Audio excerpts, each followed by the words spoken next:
What if you never lost your wallet or keys ever again? That's possible thanks to this video's sponsor, Ridge. Their new range of AirTag accessories make their already excellent wallets and key cases even better. Click the link below to check them out right now and get 10% off your order with offer code SKILLUP, or stick around to the end of the video to learn more.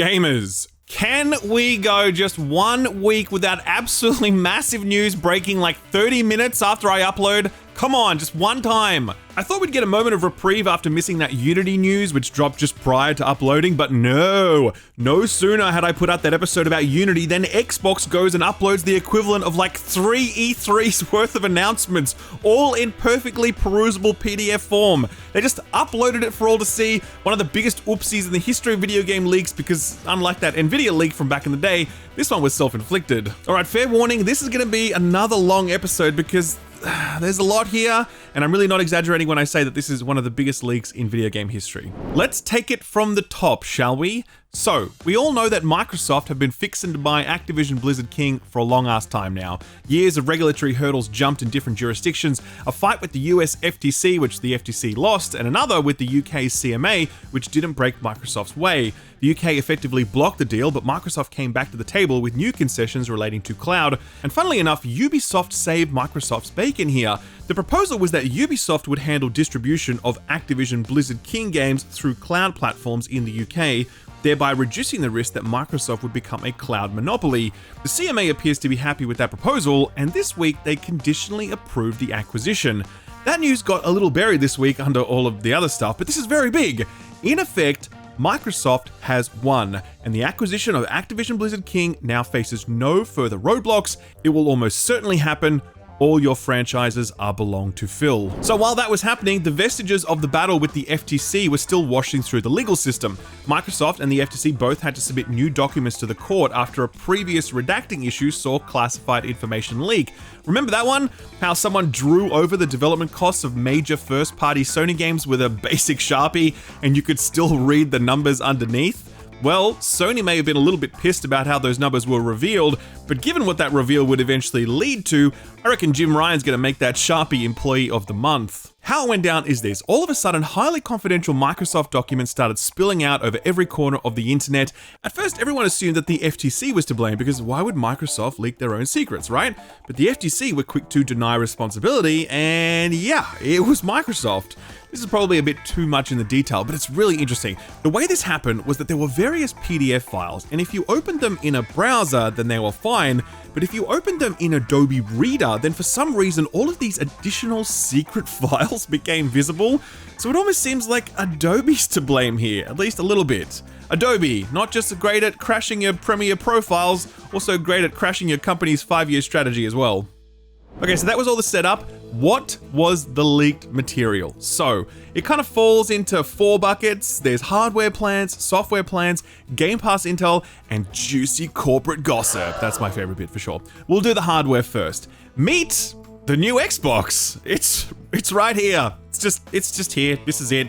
It's called Project Brooklyn, and it's a mid-generation refresh of the Xbox Series X. It is a blatant case of false advertising though, because this is not a box, this is a cylinder, and I'm very much looking forward to the FTC taking Microsoft to task on this. I expect they'll have about as much success as they did the last time. So outside of this new design, what do you get with this bad boy? Well, perhaps the biggest improvement is the storage. Now a native 2TB out of the box. That's important for reasons we will come back to in a moment, believe me. Outside of that though, there is a move to Wi-Fi 6E radio, which should result in a faster, more reliable connection for those using Wi-Fi. The device is also more power efficient, using roughly 15% less power and having better standby options to reduce overall consumption.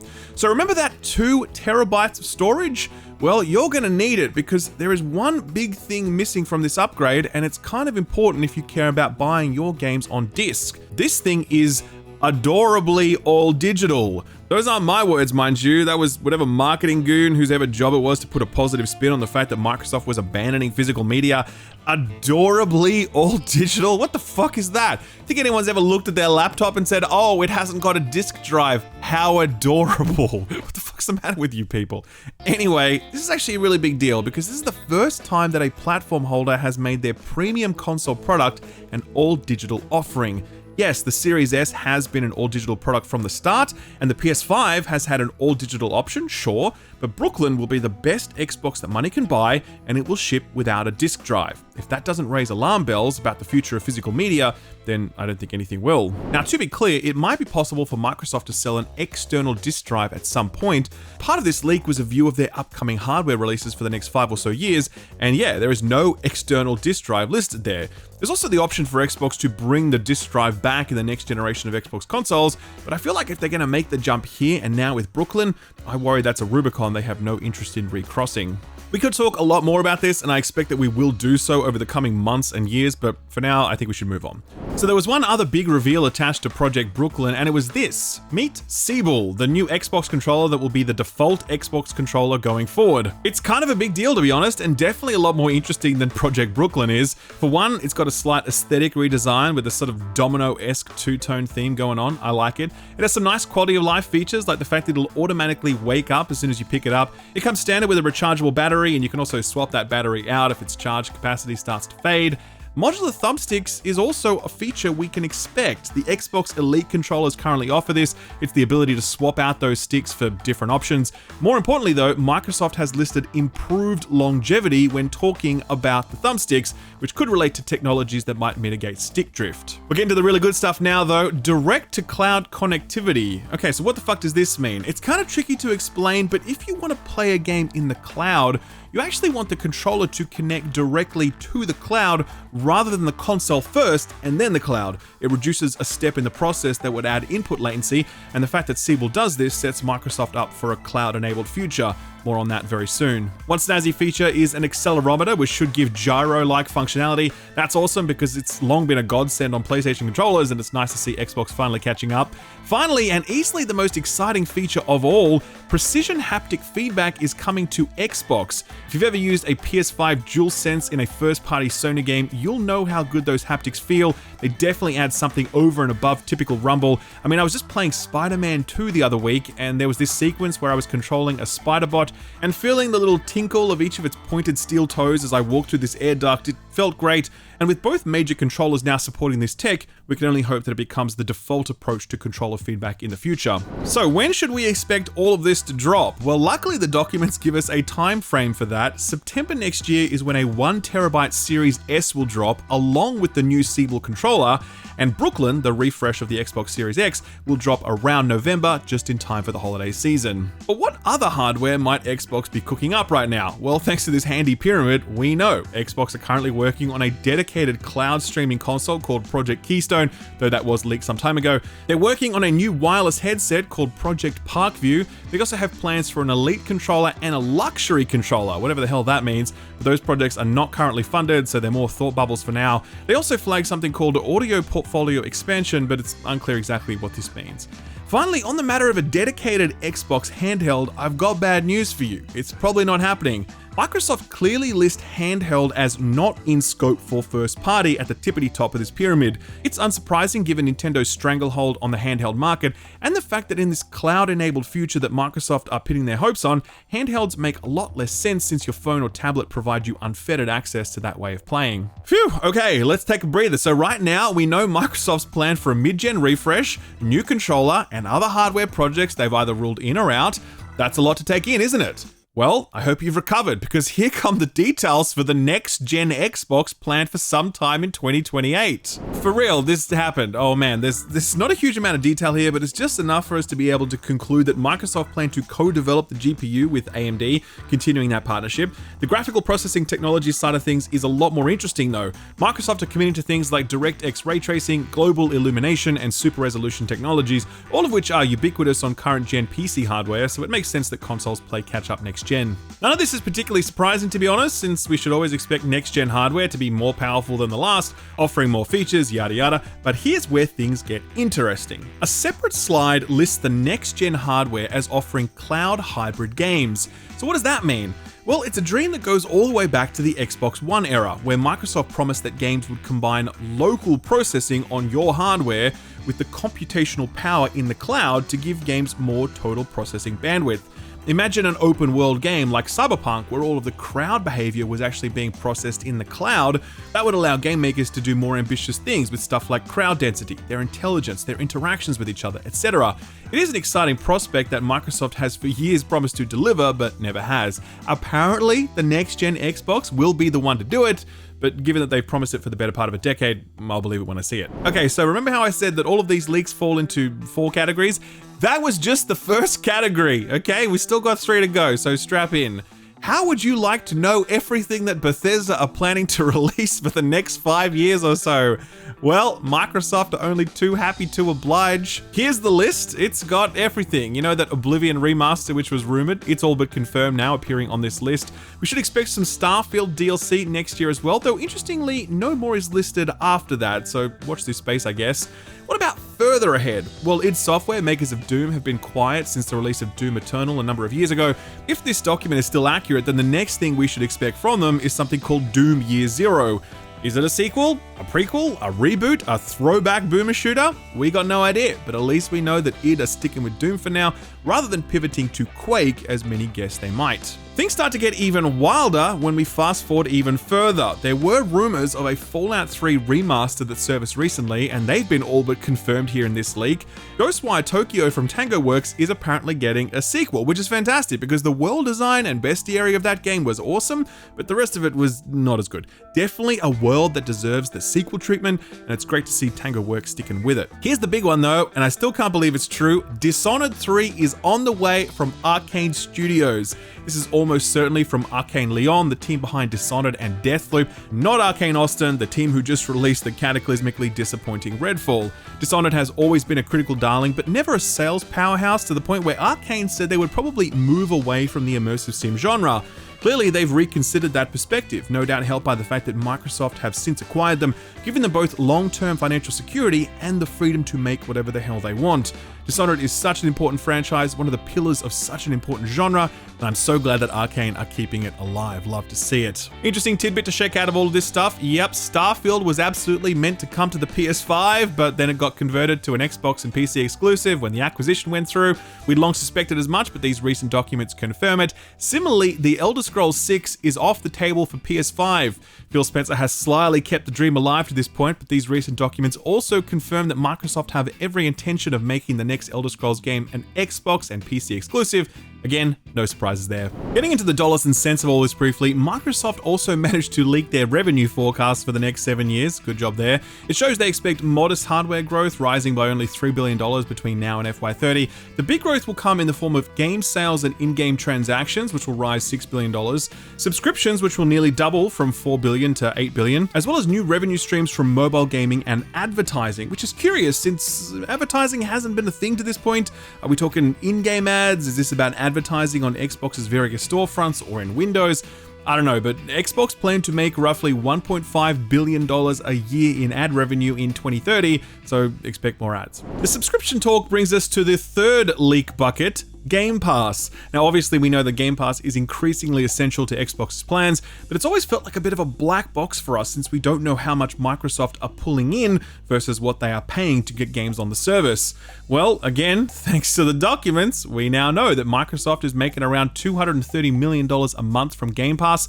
That's based on the average price per subscriber times the number of subscribers, which sat at around 25 million at the end of Q3 last year. We also learned that those subscriber numbers have not grown substantially since that time. That's according to Phil Spencer himself, who confirmed as much when he was questioned by the FTC. So Game Pass is big, but in the last little while, it hasn't been getting any bigger. How do you get it bigger? Well, you bring new games to it, of course. But how much does it cost to bring a game to Game Pass? Well, not to sound like a broken record, but now we know. Amongst this leaked trove is a table compiled by Microsoft that assesses potential Game Pass targets, as well as estimates what it would cost to bring each of those games to the service. Lego Star Wars, for example, $35 million. Dying Light 2, $50 million. Red Dead Redemption 2, $5 million a month. The upcoming Assassin's Creed Mirage, $100 million. And most crazy of all, Jedi Survivor, $300 million. A deal even Microsoft agreed would be too rich for their blood. Perhaps the most standout figure of all of this, though, was for Baldur's Gate 3. You know how much they priced that one at?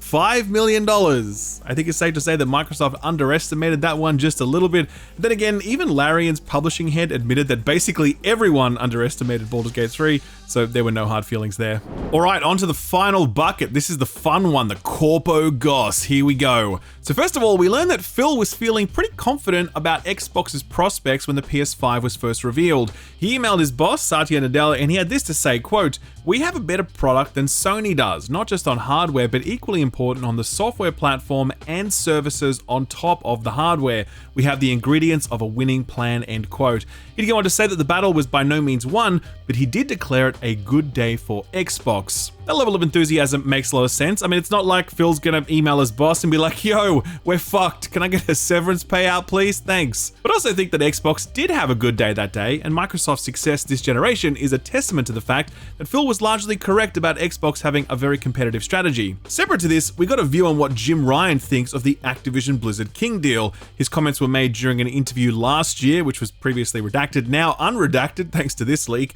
On the $69 billion acquisition, he had this to say, quote, "In terms of deployment of Sony's capital, when you look at $69 billion for Activision Blizzard compared to $3.6 billion for Bungie, we believe that Bungie can give us way more than a $69 billion acquisition of Activision Blizzard," end quote. I mean, I don't know, man. I'm about as diehard a Bungie fanboy as you can get, but do I think they're worth more than World of Warcraft and Diablo and Call of Duty and all those King games combined? No, sir, I do not. I do think the $69 billion price tag is a little steep, and I do think that Sony got Bungie for a song, but do I think that Jim Ryan is exaggerating just a little bit here? Yeah, I do. Perhaps the most eyebrow-raising reveal of this entire leak, though, was Phil Spencer's thoughts on the prospects of acquiring Valve or Nintendo. An email exchange saw Phil Spencer say this, quote, "I totally agree that Nintendo is the prime asset for us in gaming. I've had numerous conversations with the leadership team of Nintendo about tighter collaboration and feel like if any US company would have a chance with Nintendo, we are probably in the best position," end quote. He discussed the fact that he is in contact with someone currently buying Nintendo shares in order to soften them up for an acquisition approach. And he also mentioned that Microsoft's leadership team had a good long look at acquiring Valve, but he didn't provide any more detail on that. He finished the email with this, quote, "At some point, getting Nintendo would be a career moment, and I honestly believe a good move for both companies. It's just taking a long time for Nintendo to see that their future exists off their own hardware. A long time ... old school smiley face," end quote. Oh man, listen, I got no problem with Microsoft, but it would fucking suck if they or any other major corporation like Disney or Amazon or Apple or whoever gobbled up Nintendo. Nintendo are weird and frustrating and stubborn and about 10 years in the past when it comes to their technology. But by God, we wouldn't have it any other way. And their independence must be protected at all costs. What Phil describes as a career moment, I would describe as a nightmare scenario, and I am very glad that the Switch sold enough units to stave away this grim fate. The very last thing I'll point to is another email that Phil Spencer wrote to the Microsoft leadership team, only this one was his analysis of the current AAA landscape and its overall dynamics. It's a very dense read, impossible to fully recount here, but it's a very insightful breakdown of the way that the AAA development model is becoming increasingly risk-averse and ultimately cannibalistic as publishers struggle to create new IP to regenerate their portfolios. It's essential reading. I don't want to sell it short, so the best I can do is leave a link to it below. Alright, so that's the info dump, but let's take a step back and ask, what does this leak mean for the future of the video games industry? Well, a few things. Firstly, we know that Microsoft are envisaging an all-digital future, one that imperils physical game ownership and in turn, game preservation. Risks to preservation are further imperiled by the move to cloud gaming. Sure, we will get more impressive games leveraging the power and convenience of the cloud, but those games will stop working the moment those servers are turned off, a reality that we encounter for ourselves each and every week as live services are decommissioned one after the other. On the hardware front, we know that the next generation kicks off in around 2028, giving us plenty of time to fill up our piggy banks, and we know that features like ray tracing and AI upscaling are going to be central, just as they are to current high-end PC hardware. When it comes to upcoming games, we only know Bethesda's lineup for now, but there's more than enough to be excited about there. In particular, Ghostwire Tokyo 2, Doom Year Zero, and Dishonored 3. Microsoft have always said that they plan to let game makers make the games that they want to make, and they appear to be sticking to that promise. Game Pass continues to be the fulcrum on which Xbox pivots. Vast amounts of resources are being pumped into it, but simultaneously, Microsoft are making nearly $2.5 billion a year from it. Is that sustainable? Probably, but are we excited about a subscription-focused, all-digital, cloud-dependent future? I am more worried than I am excited, and more than ever, I'm going to be watching how game makers protect things like physical ownership, backwards compatibility, offline access, and game preservation. As for Microsoft buying Valve or Nintendo, no, you can fuck right off with that, thank you very much. But if it is not them, it will be someone else. I mean, just this week, Microsoft essentially finalized the Activision Blizzard King deal, and Embracer Group is toppling, promising to sell more IPs and studios. Square Enix is looking hella shaky as Final Fantasy XVI didn't pop off the way it needed to. I mean, Disney has essentially no meaningful footprint in gaming at this point. You mean to tell me they aren't going to turn around at some point and just, I don't know, buy Ubisoft or something? The acquisition wars will continue, and while we as consumers may see some short-term gains in the form of, I don't know, cheap games or revived IPs, I think we'll pay a far higher price in the long term. And that, ladies and gentlemen, is the end of the Xbox leak block. That was pretty big, right? That was so big that I had to enlist the help of both Stu and Austin to edit it together in time for this episode.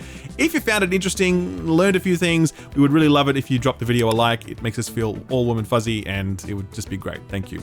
Now listen, there was a lot of other news this week, like the Unity drama and more Embracer job cuts, and fuck, the Division 3 just got announced. But the fact is, this episode is too long, so I hope you'll forgive me if we park that stuff for now. I want to cover it properly, so I'll do so next week. Deal? Deal. Okay, but we can still knock over a few quick things, so let's say we do a quick lightning round to finish off. The Crew Motorfest seems to have done a whole lot better than any of us were expecting. In addition to some solid reviews, Ubisoft have revealed that the title is the most successful in the franchise's history, surpassing previous records for both day one sales and season pass adoption rates. That's good news. With Forza just around the corner, there was every chance that people might have held fire in this one, but it seems as though racing fans showed up. Jedi Survivor 3 is unofficially but officially in development. The source on that is a pretty reliable one. Cameron Monaghan, the dude who plays Cal Kestis. In the classic Hollywood tradition, actors just blurt out the shit that game companies work tirelessly to conceal. He was speaking at a Comic-Con when someone asked him what projects he was currently working on, and he said, quote, "We are working on the third, and right now we are in the process of making it," end quote, referring of course to the third game in the Star Wars series. I mean, it doesn't get much more definitive than that now, does it? Expect an official announcement from EA soon. Speaking of Star Wars, do you guys remember Star Wars Eclipse, the one from David Cage's studio Quantic Dream? It was revealed some time ago with a very flashy CG trailer that could have been all smoke and mirrors for all we know. Since then, the studio has gone dark on the project, but this week the studio's vice president of marketing was asked by IGN what the deal was. They didn't have much in the way of reassurance, saying, quote, "Can I say it still exists? Because it exists. It's just not ready. It's simmering," end quote. I don't know, man, if the best you've got is "it exists," that doesn't exactly inspire confidence. You may want to think about doing a PR beat sometime soon. Xbox may be thinking about entering the handheld market, but don't expect Valve to do a Steam Deck refresh anytime soon. Speaking to The Verge and CNBC, a rep from Valve said we shouldn't expect a Steam Deck 2 until late 2025 or beyond, as they don't want to boost performance without being able to maintain or improve battery life, a reality that handhelds like the Asus ROG Ally are butting up against at the moment. Getting powerful hardware into small form factors is getting easier all the time, but that battery issue still remains. And finally, it looks as though Wild Heart may be at the end of its update cycle. There were rumors swirling that this may be the case, and this week the developers put up a blog post promising future support in the form of maintenance without alluding to any upcoming content. If this is the end of Wild Hearts, then that would fucking suck, because that game was super cool, except for its busted ass performance across all platforms, especially PC. There is room for another Monster Hunter style game in the market, and this could well and truly be it. I really hope EA continue to fund this and keep it alive, but I suspect as though that ship has already sailed. So what got announced or delayed this week? Well, Yakuza fans, you guys are eating good over the next few months. In addition to Like a Dragon, The Man Who Erased His Name, which drops in November, you're also getting the new mainline installment in January. At the Tokyo Game Show this week, Sega confirmed that Like a Dragon Infinite Wealth will launch on January 26th, a month that was meant to be pretty empty but is quickly becoming stacked with the likes of Alone in the Dark, Prince of Persia, Tekken 8, not to mention Rocksteady's Suicide Squad launching on February 2nd. but we all know that's getting delayed, let's be real. Courtship between Xbox and Square Enix continues, this time in the form of Octopath Traveler 2, which has got a release window announcement for Xbox and PC sometime early next year, no specific date yet. While I've not played Octopath 2, it has established itself as one of the finest JRPGs that Square has put out in a number of years, well above the quality of the original, and were it not for the 70-hour runtime on this thing, I'd have played it a long time ago. Still, I do have it installed on all of my devices, hoping for that moment of opportunity to strike. I hope one day it does. Tintin Reporter Cigars of the Pharaoh is an upcoming adventure game with a delightful looking art style that seems to be nailing the classic aesthetic while bringing it into the modern 3D era. This one just got a release date November 7th, arriving on all platforms bar the Switch. Remember how Embracer Group said that the Lord of the Rings franchise needs to be exploited to its maximum potential? Well, feast your eyes on the first salvo in that exploitation, Tales of the Shire. To be fair, we may want to hold our cynicism in reserve for this one. It's being published by Private Division, who have a pretty good track record, though not spotless. More interesting than that, though, is the fact that this is being developed in collaboration with Weta Workshop, the visual effects team behind myriad cinematic masterpieces, including the Lord of the Rings trilogy. I can't recall them being involved in a game before, so that's kind of a big deal, right? As for what the game is, it's being described in the YouTube video as cozy, centered on life in the Shire. So, Stardew Valley meets Lord of the Rings? You better believe that Lord of the Rings nerds will be lining up around the corner for that one. No date for this one yet, but it's hitting sometime in 2024. Turning to less exciting news, there was one delay this week. It was for Signy, an upcoming shoot 'em up from Konami. My friend Jake Baldino played this one and he enjoyed it. Says it's one to keep an eye on. It was meant to ship soon-ish, but will now arrive sometime in 2024. And finally, one game hit the end of its update runway this week, Evil Dead, making for a very untimely death in a franchise all about untimely deaths. This shipped just a short while ago, April of this year, and it was yet another PvP horror game in a genre that's getting increasingly crowded. Beyond the IP, this one never really did too much to stand out. Reviews were kind of mixed, player counts were low, and this week the developer announced that they would not be making any new content for the game, and they were also cancelling the planned Switch version, so that's a bummer. They've said that they'll keep the servers on for the foreseeable future, which means it's only a matter of time before they get turned off, and Evil Dead the game will go to that great big live service cemetery in the sky. So what came out last week? Well, Party Animals did, and rather bafflingly, they managed to snatch defeat from the jaws of a certain victory. Party Animals had long been one of the most wish-listed games on Steam, a party-style, physics-based brawler that promised to let you pummel cute animals without PETA getting on your ass. The game's description on Steam listed it as supporting both on and offline play, and offline makes sense since it's a party brawler, and yeah, you should need the internet for that, right?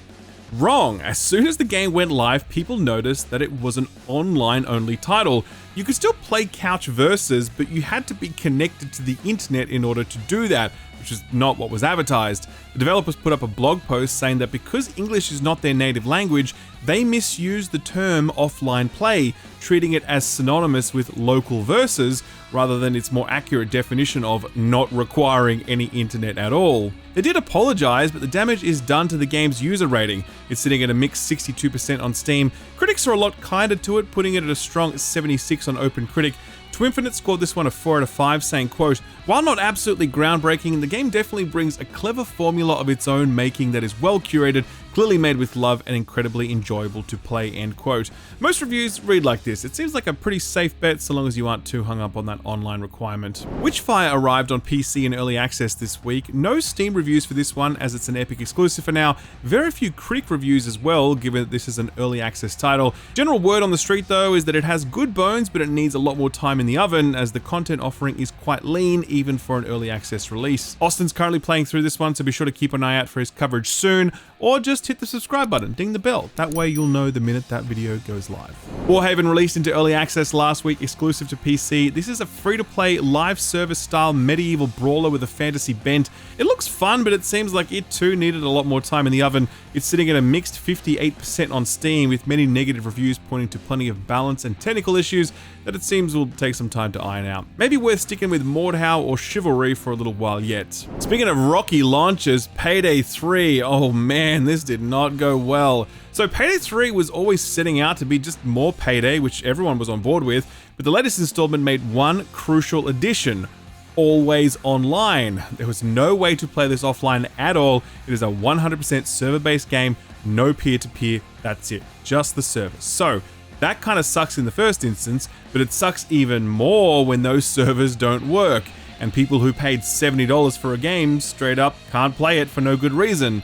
Despite strong player counts, the game has been absolutely crippled by server issues, to the point where the studio's CEO has apologized for it. Cold comfort for players though, who made their displeasure known in one of the few ways they could: negative reviews. The game is currently sitting at mostly negative 33% on Steam, with almost every negative review pointing to the fact that they just couldn't play the game that they paid for. An all too familiar story in this era of modern gaming. Anyway, Payday 3 is out now, but it still feels like it's gonna need a few more weeks before it's worth checking out. How about some good news for a change? Resident Evil 4 got its Separate Ways DLC this week, and it's meant to be a damn good time. It's riding high at 95% overwhelmingly positive on Steam, indicating that Capcom have yet again done it again. Next up, Dragon's Dogma, I guess. The previews for that one dropped this week, and they're certainly very encouraging. And finally, biggest release of the week and one of the biggest releases of the year, Cyberpunk 2077 Phantom Liberty arrives today for PC and current-gen consoles only. The game has rocketed to the top of Steam charts as people flood back into Night City, eager to check out either Update 2.0 or the expansion content, or both. My review for this one will be up later this week, but I'm not going to be coy here. Cyberpunk 2077 is incredible. I always loved it, even when it was fucking broken and when CD Projekt Red deliberately misled us about its technical readiness and its horrendous console performance.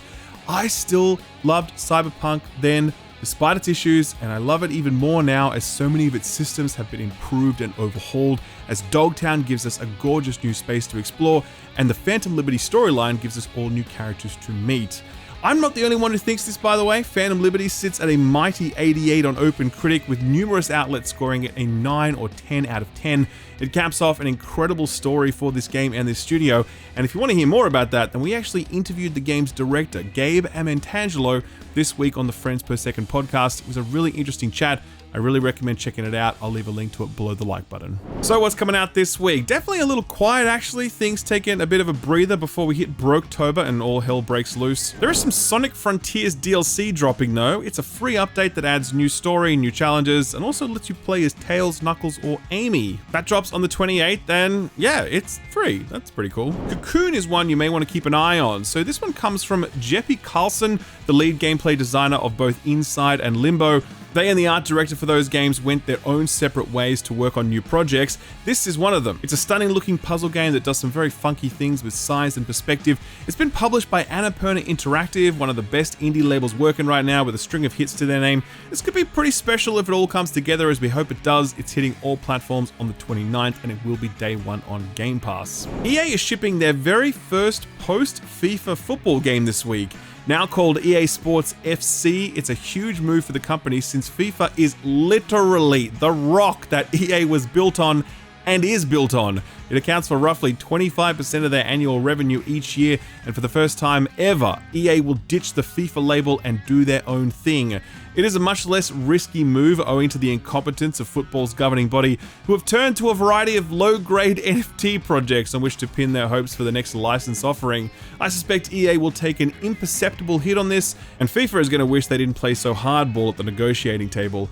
EA Sports FC arrives on all platforms on the 29th. Battle Shapers is a very promising looking roguelike FPS that I profiled some time back in my Put This On Your Radar segment. If you like big guns, bulky robots, and bright colors, then this one's for you. It's launching into early access on October 3rd, exclusive to PC for now.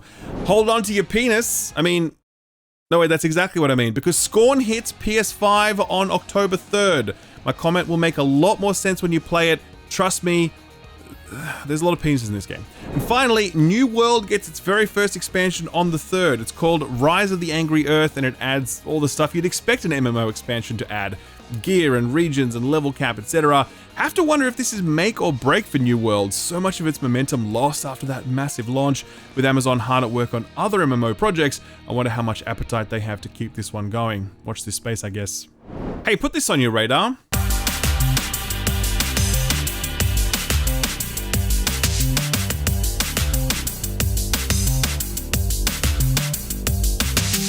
A few years ago now, an indie publisher by the name of Pixel Jam reached out to me about this game, Nova Drift. The game was in early access back then, and I liked the look of it, added it to the list, put it on my radar as it were, planning to return to it at some point in the future. Well, I just heard from the publisher again last week because while the game is still in early access, they just pushed out a big update in their march towards a 1.0 launch. But more importantly, the game is currently sitting at 96% overwhelmingly positive on Steam.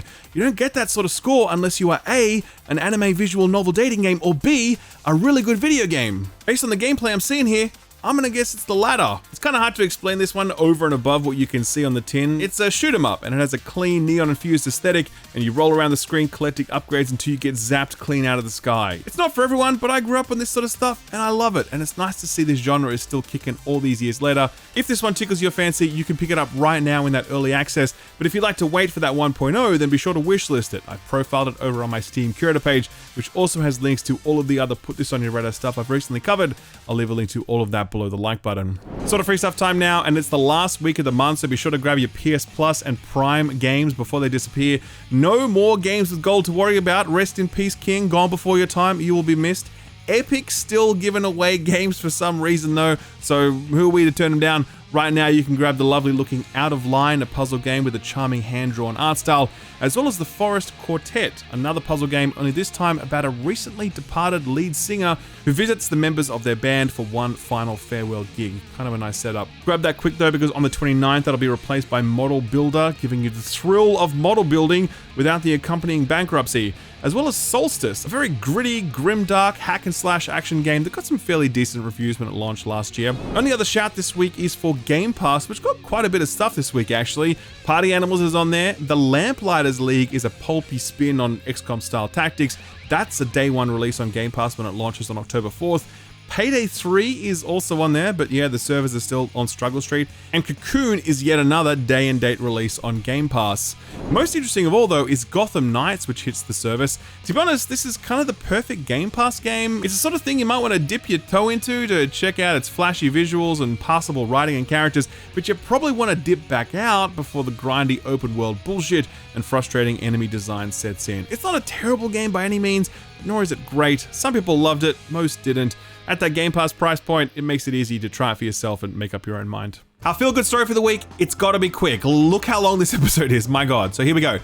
Hideki Kamiya, famed action game savant and creator of the Bayonetta series, he just announced that he was leaving Platinum Games. Very big deal, spent his entire career there. He tweeted out that it was a difficult decision, but it feels like the right one. A solemn and respectful tweet for an important moment in his life. This was the very next tweet. It is a shot of his underwear that he appears to be still wearing. I'm gonna guess he's on the toilet here. It has a massive hole in it. The tweet just reads, quote, "I just noticed that my pants are torn to a degree I have never seen before," end quote. That is the tweet that Kamiya felt should immediately follow up the news of his resignation. And if you follow this man on Twitter at all, you would know that there really couldn't be a more perfect Kamiya tweet for the occasion. Oh man, that is now 2 shows in a row that have gone way long. I'm very sorry for that, but it's not often that one of the industry's biggest game engines does everything in its power to self-destruct. And it's not often that one of the 3 major platform holders accidentally uploads their next 5 years worth of hardware and software releases. That is a red letter week, and we just had 2 of them in a row. But you made it to the end, and that means you probably enjoyed yourself at least a little bit. If so, then please drop the video a like. We got actually 30k likes last week, which I think is a record for the show. Can we beat it this week? Unlikely, but hey, you can't blame a guy for trying. Don't forget to subscribe to the channel and ding the notification bell because Broketober be crazy. Assassin's Creed Mirage, Forza, Lords of the Fallen, Spider-Man 2, Super Mario Bros. Wonder, Alan Wake, and tons more. Gonna be huge. And then in November and December, I sleep. It's gonna be great. I can't wait. Thank you again for watching, and a big thanks to this week's sponsor, Ridge Wallet. I don't know about you guys, but for me, nothing is worse than losing your wallet. You got all your cards in there, you gotta call like 3 banks to cancel those cards, you gotta get your driver's license replaced. It's just so much paperwork, so much time spent on hold, it absolutely blows. So what if I told you that you never had to lose your wallet ever again? No, I'm not talking about those chain things where you tie your wallet to your belt loop. That's perfectly fine for some. Not for me. I'm talking about Ridge Wallet and their new AirTag accessories, turning your already excellent Ridge Wallet into a smart wallet. How it works is you grab a Ridge Wallet, you know what they are, they're the wallet evolved. They store all of your essential cards in a slim and ultra durable chassis that's just a fraction of the width of those old leather or Velcro relics. Ridge wallets come with RFID protection to stop you from getting scammed, and the huge range of colors and materials on offer lets you choose a style that's right for you. After that, you can grab one of these bad boys, their AirTag accessories. The money clip style or the cash strap style let you hold your cash in place while providing a little spot to put an Apple AirTag, which is sold separately. Now, the next time you can't find your wallet either at home or out in the wild, you can use the Find My app on your phone and it'll lead you straight to your wallet. Ridge also do a range of key cases, which keep your keys as organized as the wallet does your cards. There's also an AirTag adapter for those as well. Imagine knowing that you'll never lose your wallet or keys ever again. That is possible thanks to Ridge. There's never been a better time to upgrade your wallet because right now, Ridge are doing their annual Hennessy sweepstakes, giving you the chance to win a new Ford Bronco or 75 grand in cold hard cash. You can enter that giveaway without spending a dime. However, you get one bonus entry for every $1 you spend on the site, and the custom Hennessy products come with up to 1,000 bonus entries. To cap all of this off, if you click the link below and use offer code SKILLUP at checkout, you get up to 10% off your purchase and 10 extra entries into the Hennessy sweepstakes. Never lose your wallet or keys ever again by going to ridge.com/skillup and using offer code SKILLUP. That's ridge.com/skillup using offer code SKILLUP for 10% off. Get yourself a shiny, new, unlosable wallet and maybe a shiny new car to match. Thanks Ridge for sponsoring the video and thank you for watching it.